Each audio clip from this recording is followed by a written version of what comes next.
All right. Well, coming up next, we have a great panel for you guys. I think this one is just really going to be a showstopper for you.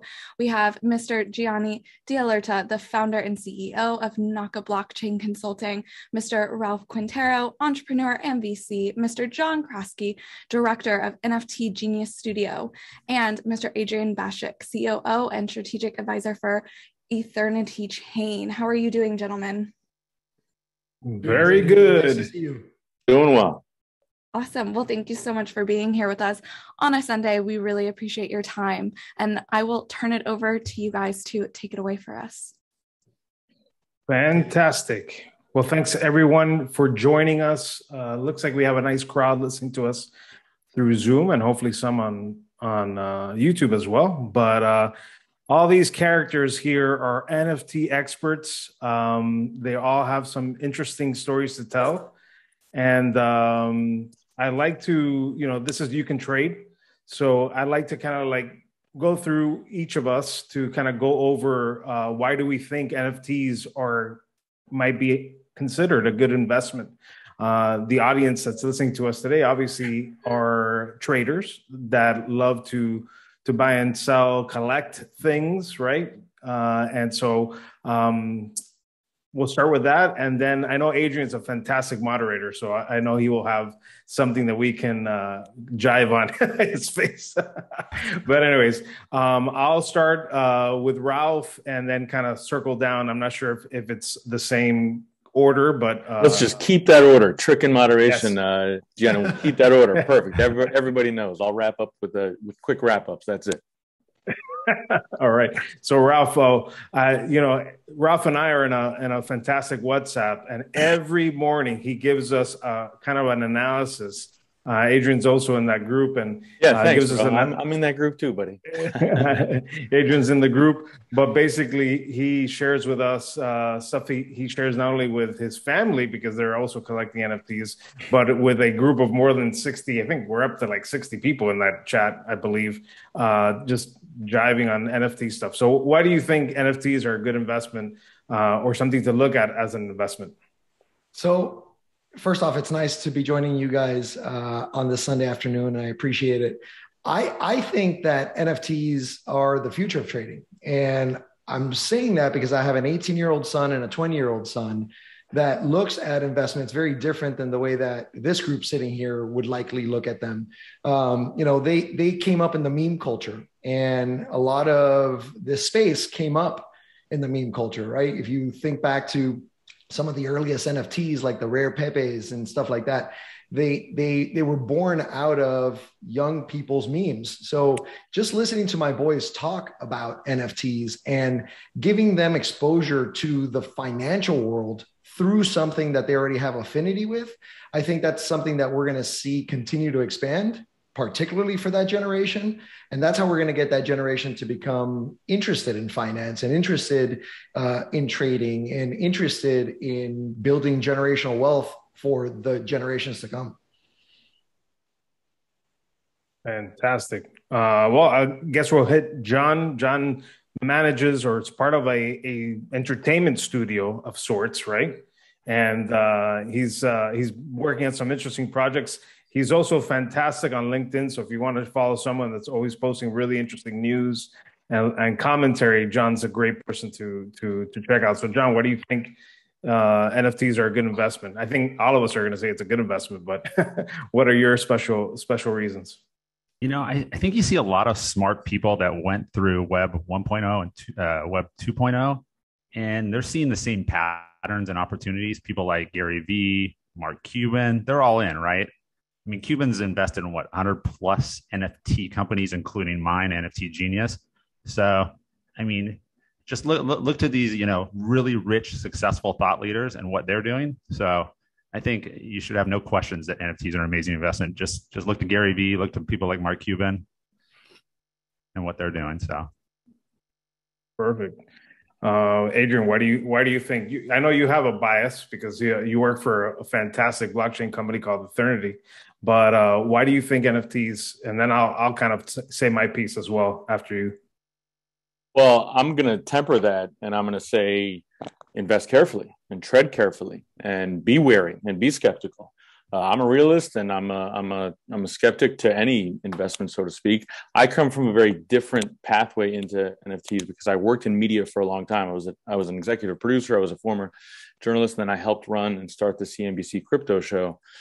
So I can tell you with some level of expertise, we have insightful knowledge as to who's starting what, what's funding, what companies are behind what companies, what deals are out there, et cetera. So I say very much there's an absolute impactful array and diverse line of NFTs that you can be looking at, dabbling in, technologies behind it, which are great investments on the early stage, new companies coming up in the space. I would just say, tread lightly and be careful. Yeah, I'd like to circle around with all the points, right? My son's 17. I see, pandemic kind of led him to just play video games pretty much all day. That's his socialization. That's what he's doing, right? He's playing Fortnite, collecting skins. He's already doing digital assets. He gets like a Roblox builder, special membership to build stuff in game so that they can basically sell stuff. He's selling some T-shirts. It's a form of NFT, but it's using Roblox as a database coin, I like to say. The other thing too, like John said, I was in .com, boom, number one. I was in a startup for 3 months and that one failed, and then another 3 months and that one failed. I don't know if it was a Miami thing, but they all failed very quickly. And luckily I got to work for Alienware right afterwards and say, hey, look, my salary is a startup salary. So let's get going. Right. But I do think that, we're still kind of early, but, I've been tracking it since 2018. The first time I thought about what Ethereum could do and blockchain technology could do, this idea of, fungible tokens and non-fungible tokens and just programmatic everything, right? Like it's just bound to happen. When it happens, we don't know. At what extent, we don't know. But I always like to say, and I'll say it now, kind of like to preface the rest of the conversation, I do personally believe that everything that it's a digital asset will be a form of NFT of some sort. Every audio, every document, every image file, every 3D file, right? Yeah. Gianni, if I can jump back in, and we're going to reverse the order. So just switching up a little bit, because I have a quick point to make on the blockchain front. And we run Ethernity, which is a big NFT platform, doing an array of drops from the Messi drop to partnerships with the United States Space Force. This week launching Shaq. Definitely check out the Shaq drop. See the Shaq promo videos that we produced with them. Live and in person on our Twitter at Ethernity Chain. And I'll say that from an NFT perspective, what you touched upon with blockchain-based gaming and in-game assets and play to earn, that's the next big evolution in this revolution with NFTs. So giving NFTs utility. So look at projects like we're doing at Ethernity, and plenty of others are taking NFTs and making them in-game assets, giving them utility, worth, value. That's the next big iteration. So yes, the CryptoPunks and the Bored Apes are going to last because they are collectible art that's living on the blockchain that you can determine its provenance and its authenticity. And then to wrap up, those are blue chip projects. Align yourself with blue chip top tier NFT rights holders, license holders, and the next evolution, giving them life and utility in the metaverse and virtual worlds, which I'm sure you'll touch upon. So tossing it back to you. Yeah, for sure. And I think the aspect of the physical space as well. We have some questions actually rolling in, and I know that everyone's seeing them. We'll circle back to these questions towards the end of the call so that we're, maybe we'll pick up on some and point on some, especially the one about tulips. That's always a good conversation when it has to do with blockchain. But basically, I do believe, like I said, these NFTs will be, the title of your home will be an NFT. In one way or another, it's not there yet. The technology is not there to let that aspect of that application to be enabled. But we're going to see it. I've actually seen formations of LLCs as NFTs using operating agreements that are minting as NFTs and whatnot. So to circle around, let's let's give everybody kind of a premise of what an NFT is, because maybe we're talking about them as an investment. That's the first step. We're talking to investors, but what is an NFT? I can talk about it, but I don't want to talk too much. Does anybody want to explain? I have my own way of explaining it pretty simply, but I'm not sure if anybody wants to chime in on what an NFT is. No? Okay. And I think you could define it, and then we can add to it, because I think you've alluded to the fact that there's various levels. And I think we're getting very close to being able to say that the title of your house could be an NFT. Or, for example, my wife is an artist and she licenses her designs to all different kinds of manufacturers. There is absolutely zero reason why every single one of those designs couldn't be an NFT. I mean, technically they are. It's just a matter of putting it on the chain and having the right contract for it.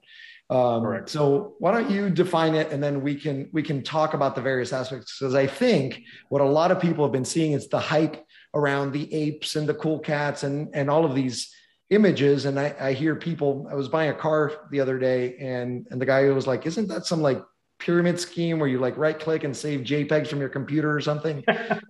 So I think we've got a long way to go in helping to educate the space. So why don't we start there? Yeah. So I always like to say, like, an NFT or a token, right, is like a dollar bill. You go and buy a Coke with a dollar bill at the store, or in Europe for that matter, they're going to be able to accept that $1 bill. Right. But I take that dollar bill now and I go to John. I say, John, can you get Mark Cuban to like sign this dollar bill? Right. And now that dollar bill is not worth a dollar bill. He could probably still make a mistake and go buy a Coke with that dollar bill. But that new recipient of that dollar bill is going to say, holy, is this a Mark Cuban signature? And that's going to be worth, a nice chunk of change. Right. So that's kind of a non-fungible, but non-fungibles in the blockchain, really, they're just really like deeds or titles to another asset, right? A digital asset. So like an HTML file, what's the title of this thing? We could take a screenshot of this and say it's the You Can Trade NFT Summit, right? We title it, we upload it to special database stuff. We won't get into that, but we'll upload it somewhere online. And, we'll make a reference to that file, right? And so once I generate it, I can either make copies of that, which only I can do because I'm the holder, and send it to all, or just do one. And people may or may not buy it, right? I don't know why anybody would want to buy ours right now, but, maybe if we become celebrities, our particular, screenshot of our talk right now would be quite valuable. So maybe we can talk about maybe the idea of, like what you're saying, Ralph, why these JPEGs that are right clickable and savable and duplicatable, I'm saying, using the wrong words, can be valuable. Why do they have value? So at the very basic level, I'll take it back old school and talk about baseball cards, right? We all at one point or another had baseball cards or garbage pail kids or some fun tradable card that we traded with our friends on the school bus or in the playground. And, when you buy those packs and you open those card packs, you may have ended up with a very valuable card inside those packs. Could have been a Don Mattingly, a Babe Ruth. And those packs had a certain limit of those rare cards. It wasn't that every pack that you open was going to have that particular card. So all of a sudden, if you were holding that card, or, whether it be a Pokemon, now you're talking, because all your friends will tell you, hey, I'll trade you 4 of those for that one card that you have. So that's where the rarity aspect of this comes in. In terms of the right click, as kids, depending on how you grew up, maybe you didn't have the money to go out and buy 10 or 50 or 100 of these packs to try and get that rare card. So, you could go to your printer and print out a picture of the card and kind of put it on cardstock and take it to the playground, but it's not the same, because technically you don't own that digital asset. So that's the way that I look at it, right? As a collector, and I collect all different kinds of things, not just digital assets. I've got stuff hanging on my walls behind me, but I take great pride. In Muhammad Ali boxing gloves that he actually wore during a fight. That they're worth something. They're worth a lot more than a pair of Champion gloves I can pick up at Dick's Sporting Good and frame. So that's where the value, I think, comes in. John, do you have anything to add to that? I have some other stuff too. I need to tackle this tulip. Somebody keeps screaming tulips in the chat, and I'm going to dispel the tulip myth really, really fast. But John, do you have anything to add, and why do you think some of this has value? Yeah, I'm actually the host of a brand new podcast called NFT Heat, where we interview the top thought leaders in the space, and we actually just had Charles Atkins, who's the NFT lead at Polygon Studios. And I think he kind of describes what an NFT is best. He says it's a mini computer. And honestly, an NFT can be whatever you want it to be. So I think that's the simplified form. And for people out there that want to kind of dive deeper, because we only have, a certain amount of time here, I think the OpenSea Bible is an amazing place to start, as well as the Andreessen Horowitz canon. So a couple of really good places to start for those people new to the space and really want to build their knowledge base. I would highly recommend that. And you can find all that stuff. I have articles about all that stuff on my LinkedIn too, as well. So awesome. Adrian, do you want to add or? Yeah, I think number one, definitely follow up with John's LinkedIn. It's excellent. And see those links. Again, the OpenSea Bible and the Andreessen Horowitz canon. You're making some historic references here that sounds like literally biblical type information. The Bible and the canon, yes. yeah, the Western canon of literature and now NFTs. And then to circle back on some of the comments and just some of the questions overall, what the NFT space is, you have to think of it as art, collectibles, and content. I think the next big step is NFTs. Just like Bitcoin disrupted finance and DeFi is disrupting another part of finance, et cetera. I think now NFTs are disrupting content. I can tell you we're in touch with all the content studios and the agencies and the leagues and pivotal players and creators in the space that are going to be releasing their own products essentially via blockchain as NFTs, because that's the whole thing, that you can monetize these things in a much more different way and direct way, just like Patreon is doing with thought leaders and articles and blogs. We're going to be able to do that with NFTs, and you're doing it starting with art, right? Artists always have the first mover advantage in culture. So it started with artists in the NFT space that have been working in it for a while, and they established the high prices, just like a Da Vinci and a Rembrandt and you name it. Let's keep making it historic, right? And so what's the next evolution?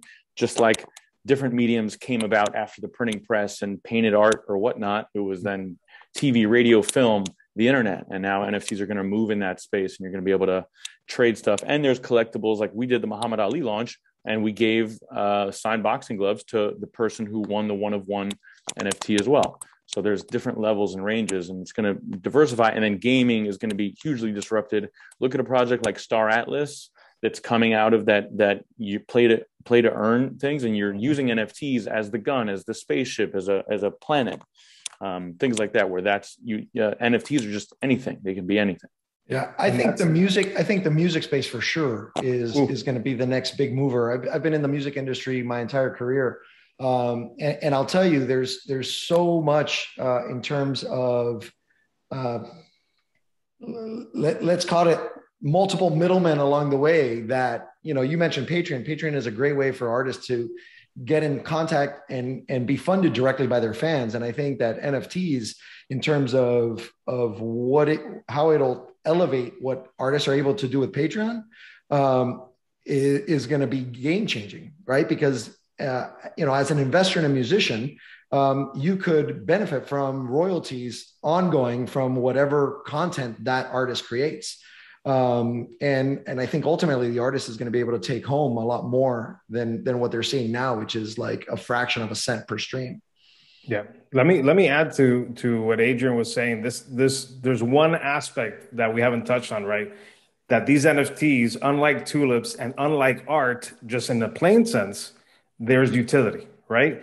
And so there's a huge opportunity that has arisen from people collecting these NFTs, right? Because it's a digital asset. These Bored Ape Yacht Club NFTs, they call them PFPs, or profile picture type NFTs, where people are flexing instead of wearing a Rolex because they're not out and about doing their stuff in real life. They're online on Twitter, on LinkedIn, and games and Discord. They're wearing their collected character as their profile picture. But because you have this digital asset, there are systems like Telegram and Discord, which are chat apps that can validate if you actually have that NFT and accept you in private chat channels and private communities, right? And that further goes into saying, you know what? I got this NFT. Let me redeem it for an actual pair of shoes. You know, it's something that's, you know, physical, you know, and Adrian was mentioning, you know, you got this NFT of the Muhammad Ali gloves, but, you know, now you are the owner. You can actually sign with your blockchain wallet the fact that you are truly the owner of it and take receipt of a physical item. You know, that's huge. That's never been done before. And I think that in correlation has made it this even more viral because good or bad, people are coming together as clubs, as communities, and supporting each other. I love your project. I'm an ape, or I'm a CoolCat, or I'm part of this art movement. You know, everybody's kind of talked about a little bit of what their past is. I've been helping the Cuban artists in Cuba actually mint NFTs, and they've come together as a community. There's like 60 of them now that are just really excited about being part of this and be able to sell their art and not worry if somebody has to actually land in Cuba to buy an NFT, right? It's just very, very powerful. So, you know, we have some more time. I think what we should do is kind of like address some of the questions that are coming into the chat. There was somebody, I think, that asked, how do we learn about NFTs? And just to recap what John had mentioned, the biblical level of, you know, the OpenSea Bible and the Andreessen Horowitz canon, which actually lists the Bible as one of those places to look for. I actually have, if you look up awesome NFT list, I have been tabulating projects. As not very current because it's too much to catch up with, but I've been tabulating NFT projects since the very beginning and some of the articles that really inspired me at that time. Let's see what else we have here. I think we've addressed that they're not tulips, right? These tulips don't have utility and or other means to utilize them for. Some questions. What's your take on NFTs for property sales? For example, I'm seeing NFTs being sold abroad outside the USA for fractionalized properties in the sense like a timeshare, but has liquidity. So that's one question. That's quite interesting. We maybe want to talk about fractionalized NFTs or fractionalized art or something like that. If anybody, I have some thoughts on it, but if anybody wants to tackle it. No? All right. Well, there's actually some interesting projects right now where you can take an NFT and fractionalize it into actual individual tokens, right? Now, you know, for obviously you can trade. There's probably a lot of disclaimers out there, but, you know, fractionalize anything is teetering on the aspect of some security law regulation. But the fact that you can do it, right? So, you know, let's say we all had apes here, right? These specific collection of NFTs and they have value, or we have some digital land, you know, because there's also digital land as NFTs that you can purchase in tens of thousands of dollars. We can come together and put it together in a vault, and that vault would generate an NFT that represents a collection of that particular NFT. And there's liquidity and there's trading on that. And so that, you know, that person that owns that fraction of an ape now has exposure to the whole ape JPEG art market, right? So that's one thing. And there have been projects in the past that were not NFT. There was one called Messinius. Many, I think early on, like 2018, they were using tokens to fractionalize, I think, a Picasso. And yeah, Adrian. Gianni, I think it's important for some of our lay viewers who are maybe new to the space, literally how to buy an NFT. What's the process? Yes, that's the next step. Three parts. Think of everything in threes. Number one, you need a wallet. So a digital wallet, usually starting with Ethereum. You can diversify into other tokens to buy other NFTs as well. Mm-hmm. But first and foremost, you literally go to metamask.com and you get a digital wallet. You can then send Ethereum from either your Coinbase, your Gemini, your wherever exchange you have some Ethereum, and send it to your MetaMask wallet. That gives you your Ethereum address essentially. And you can go to platforms like OpenSea, Nifty Gateway, Maker's Place, Rarible, Ethernity.io. I'll put us last. You can go to these platforms. You can start, checking out what NFTs are for sale. Look at, a top 20 project, just like investing. Maybe don't go for the most expensive CryptoPunks or Bored Apes or the most expensive piece on Ethernity, but go look at the next 20 to 50 range and the new projects. As soon as something new is launching, the more rare and the earlier you are to some of these projects, the better you're going to fare. And then identify those kind of breakaways. And there you go. Once you get to the sites, you can transfer your Ethereum into purchasing an NFT, and that goes automatically transferred to your wallet. And nobody has it but you, verified on the blockchain. Yeah. Adrian, Ralph or John? I was just going to mention one thing. I haven't done this yet, but when we had Charles Atkins on our podcast, he said that Mintable is a great place to go. And if you actually write it, but I sort of trust him and his knowledge. So just wanted to add that to what Adrian was saying. Yeah, they're right now, I think to segue a little bit for the viewers that are in this call, some of these projects, some of these marketplaces, some of these places where you can buy or mint is the term when you create an NFT. Just to recap what Adrian said, you have to get some of the initial crypto. If it's Ethereum, you have to get some Ethereum on an exchange. There's people tied. There's TradeStation is one of these companies where you can potentially buy Ethereum or some of these other exchanges. You can buy Ethereum and move it over to your MetaMask, and then go to one of these sites like Mintable, like OpenSea, like Wearable, and buy an NFT. However, just like Adrian mentioned, this play to earn game, which is on a platform, another blockchain called Solana.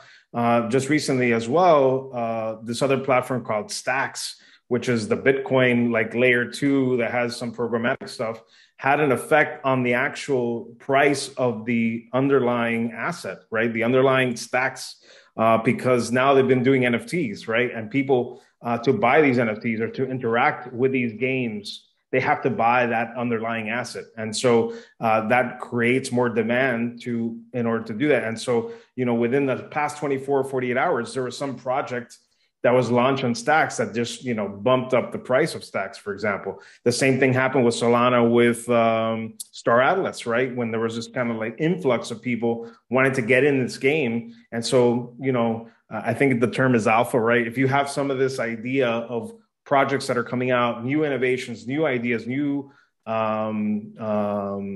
applications that are utilizing this technology, you may get an idea of what that underlying blockchain is how it's going to react, because there's excitement. Go ahead, Adrian. And Gianni, I think in terms of that next stage where you can be early is stuff in the metaverse. So taking these kind of avatar projects and then putting them into metaverse stuff. If you hear of anything going on in virtual worlds and metaverse, I mean, Facebook is doing their own quote unquote metaverse and virtual world. There's going to be different worlds. What's key is where can you be interoperable? So if you hear of, everyone's, going to Sandbox or Decentraland, and you can literally directly invest in projects like these with NFTs being inside of them, but you can invest in Decentraland, call sign MANA, M-A-N-A. You can you can get land in Sandbox, and it's like digital land. The world has gone digital, and COVID definitely fast-tracked that, right? So we got into online in the 1990s, the 2000s, we built it, 2010s. All those Web 2 applications, Web 1, Web 2, now Web 3, that's blockchain NFTs. There's a digital universe and stuff happening there. So anything, like, for example, there's companies then building virtual worlds for other companies. Like we're doing something with Bentley, for example, right? Like we're constructing an auto sort of thing there. You hear of companies building like that. There's actually a company called UCAN Galaxy, where on UCAN, you can trade. There's a virtual world builder, like a real estate builder called UCAN Galaxy, and they're, building right now, for example. That's fantastic. Go ahead, Ralph.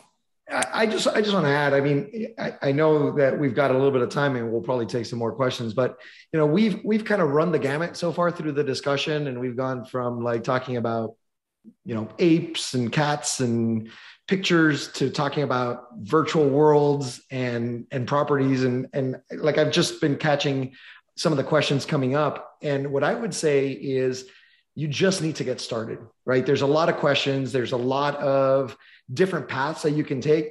You just need to get started, right? So I would probably consider myself among this group sitting on stage right now, the least experienced NFT investor.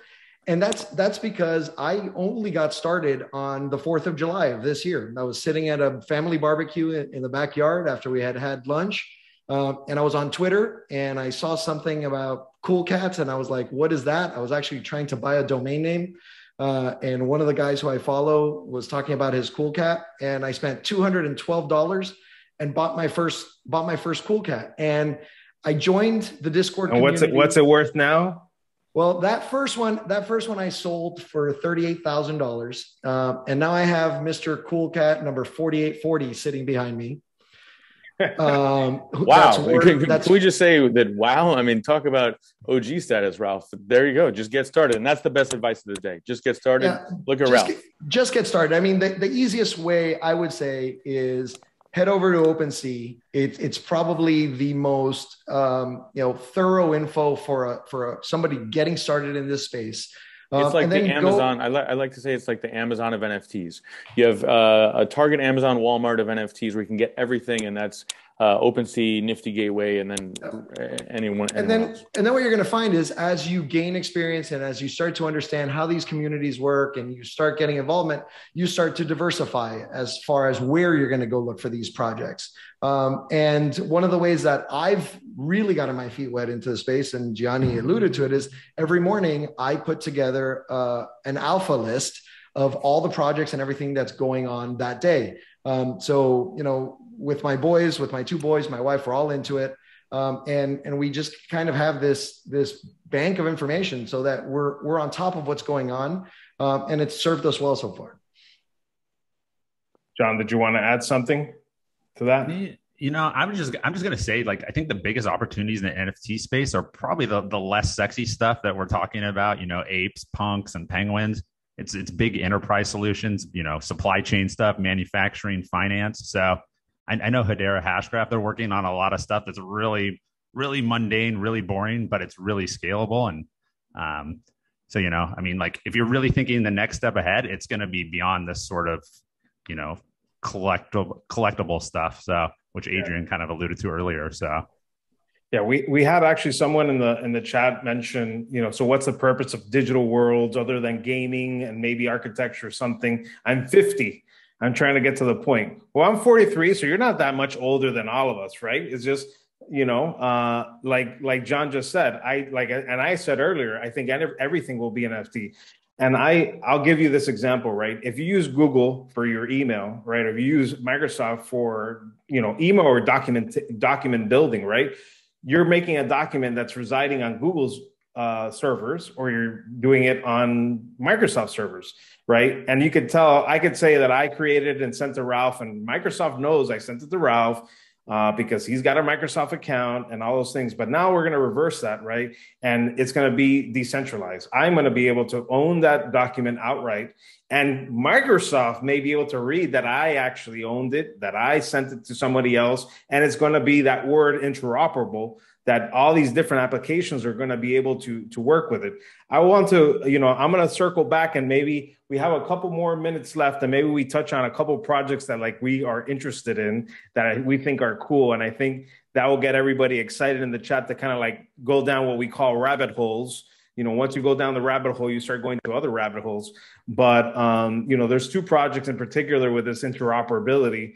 Adrian mentioned one that this aspect of virtual spaces and this metaverse, but very simple metaverse, having an NFT and displaying it on a wall is much different than seeing it as a grid on your thing, right? So you want to walk into a space and see it, in a perspective that's much bigger, and you want to see it in an environment. Maybe it's in space or an actual classic gallery. There's a project called On Cyber that's quite interesting. But what's really interesting is not only can you get in there and actually, put the NFTs you've collected on the walls, or I can invite Ralph and he could put his CoolCat on the wall, or any of these other artwork that he likes. But I can also buy the actual gallery itself. The gallery itself is an NFT, right? And so as an example, they put one out, about a week ago. They sold out. They had 512 versions, and it's not versions. It's basically a membership or a license to use the gallery, right? And they sold out within like, less than a minute, for a couple, $200 or $300, right? And now they're trading and, whatnot. But, that's an interesting use case where, you're creating an NFT to put other NFTs to visualize them in this meta environment. And when one thinks, like the question of like, what's the significance of these metaverses is the fact that we've been stuck at home, and most likely many of us will likely stay or be kind of like weird about going out into the real world at times, or you want to interact with someone that's halfway across the world, in this meta environment. We're kind of in a meta environment right now. It's just not pretty. It's just a bunch of squares. It would be cool eventually. We'll be able to do this in a kind of virtual amphitheater that we can walk around and you can see my hands moving and all that. That's coming at some point. So On Cyber is one of my favorite. Another one, I won't even talk about this one, but the Play to Earn Zed Run, which is a horse racing one. Everybody has to check that one out.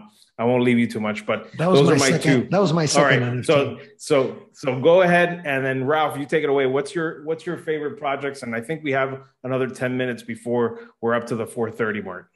I'll let somebody else talk about apes, but I'm a big fan of the CoolCat project, not only because it was my first one, but I think it makes NFTs accessible to all different levels of investors, and all ages, all genders, all walks of life. They have one of the strongest communities. They're building a lot of utility into their projects right now. So I think it's a great project to get onboarded with. It's what Adrian called the blue chip earlier in this conversation. So it's not an inexpensive entry point into the NFT space, but definitely like CoolCats. In that same vein, I've been following Deadfellas, which I really like, Robotos, which I really like. Those are kind of the PFP, the profile pic space. And I've been doing a lot of research into the music space. So hopefully in the next couple of weeks, I'll come across some interesting stuff there. Yeah. John, what's your favorite? I don't want to get fired. So, I'm going to have to promote a couple of our own internal IPs. Go ahead. Yeah. We're actually building an NFT marketplace called Gaia on the Flow blockchain, and that's going to be going live in the next 3 or 4 weeks. But we have a couple of internal IPs. One's called Ballers, which is like a pixelated avatar play. And then we also have another one called Rebel Rabbits, another avatar play. And that actually will not be going on Flow, but it's actually based on one of our original properties called Bitcoin Origins, which was on Wax. So I just wanted to promote those. But in terms of like stuff that we're not doing, I really did love the Dolce & Gabbana drop. I just loved how they merged sort of the physical and digital world. I think it's a really good template for a lot of big brands out there. But those NFTs really, really drove utility, fan engagement, community. I think those are things to really kind of look at. The community part we haven't really talked a ton about, but like I know here in LA, they're having a private Bored Ape and Punks party. I don't know if you know about this. And sometime, I think in November, one day is going to be on a yacht. The other day is going to be a warehouse, and they're going to flip-flop. But they had 2,500 people request entry to the party and only 168 slots. So, those people that own those punks and those apes, it's a rabid group of people that are really just sort of getting together on a frequent basis, talking. And that can be done, beyond, the punks and the apes with big brands. And so I think those are something to look at for big brands. How do you really drive fan engagement and community? So, and that's something we're trying to do at NFT Genius with all our properties, internal and external. So I can follow up on that as well. Absolutely. And John, we should definitely connect on some of that stuff. Yeah. That's the whole thing. As I said, that NFT, I see NFTs as disrupting content. So watch what the major studios are doing. We've talked to a number of any major studio group, Disney, Universal, Sony, Warner Brothers, in some way, shape, or form. We've all talked to them. I can tell you that the leagues and the players unions and brands are all getting into this space. It's just a merging of physical and digital is what NFTs are doing for content, for community, for value, for art, etc. Don't look at it as this crazy replacement to A, investing, or B, traditional art or traditional content, look at it as another spoke in the wheel. I say the same thing about crypto. I believe in we have a pretty good system up to now. It's just another spoke in the wheel. We're not replacing completely anything. It's a 20% part of the wheel. So that's how I see NFTs, and you'll see, especially just follow the community, follow the people, see trends. It's spotting trends. Because anyone who can spot a trend, you're fine in NFTs. You get in earlier on some of the projects, and you're good. Well, I'll add to the idea of you'd never know in blockchain, right? Like I was involved with Ethereum very early on, and let's just say if I had not sold any of my Ethereum, this would be, I probably wouldn't be here. Maybe I'd be, that celebrity that people, were talking about before. But the cool thing is that if you get in on some of these, you have an idea, a thesis of I like that project, or I'm interested in this thing. You never know. I bought $110 worth of Top Shots in October of 2020, right? Because I was trying to find that solution that kind of did it right? Because we're still really early on, and they kind of set a really strong precedent, getting the IP rights for the NBA, setting up a nice environment where you didn't necessarily have to have a wallet. You can pay with your credit card, all this stuff. And I bought $110 just to experience it. I should have bought a lot more, because the worth of my 110 became 75,000, then dropped down to 15, which is Adrian's point of be careful and be wary. Went down to 15, went back to 25. And so there's a lot of these different things. I bought, I could have, all of us could have bought a Bored Ape for a couple $100, right? And right now they're selling for $150,000, $140,000, right? And giving you access to exclusivity and giving you access to other NFTs that are dropping. I like to round out too the aspect of sports. That's something that's people really enjoy. It's telling that the first things that really took off were kind of playing cards as videos, right? I also and Gianni, and I'll chime in on that, because we'll talk about some specific examples. At Ethernity, for example, we have interactive NFTs where they change throughout the season. We debuted them with Dak Prescott and Ezekiel Elliott. Shout out to the Cowboys, who are also interested in this space, for example. And literally, we have a partnership using Chainlink's Oracle. So look at cross polarization in the NFT space, see what companies are working with other companies, and then you get a good idea of where to invest in what projects and companies as well. Because invest in the base layer of the NFT space, the pick and shovel players that are doing marketplaces, or the technology, or the oracles, for example. There's a lot to invest in on the layer space. And so, for example, to circle back, we're doing these interactive NFTs that literally change depending on his QBR rating. They go on fire. That's a very unique number. Yeah, standard or ice cold if he has a bad game. They're just starting their game against the Giants, watching it very intently. Welcome to Football Sunday, everybody. I got to get back to my fantasy team. But there's where NFTs are super, like literally we're changing according to Dak's gameplay right now. Dak can start cross-referencing with fantasy play, with betting, etc. Yeah. So I'll finish off with this idea of like circling and all. We're talking about sports NFTs that meet the metaverse, that meet games, that meet communities. All those things can be enabled and will be enabled, right? From the NFT that you hold of a player, bringing them together as a fantasy sports team, right? That, we can all have our little team and bet on it and be able to, that oracle, that truth, say, did they win or not win, or what was a point score, and be able to redeem that. And also maybe even use those players in a game, right? In an actual video game. And that's definitely coming. At Ethernity, we're doing a Drop Shack this Thursday. That's going to be coming. Perfect example. There you go. All this is coming. And like John said, the non-sexy stuff is also as important, right? The title of your homes, making businesses online, membership cards to get access to, a gym. You have this gym membership. This gym membership is now accessible to anybody, that has a gym, right? You will allow you to use your gym card because we're part of this bigger network. We just don't know yet what's going to happen. So with that said, I know that the team at You Can Trade has posted all our Twitter accounts. I urge everybody to follow each and every one of us. because we're constantly on Twitter sharing and relaying information. Twitter is the space to get that alpha, to get those ideas, that information. Some people call it crypto Twitter, but you really want to go there. And I urge everybody, buy an NFT, find a piece of art that you like, an artist that you like, get a one of one, or find something that's inexpensive.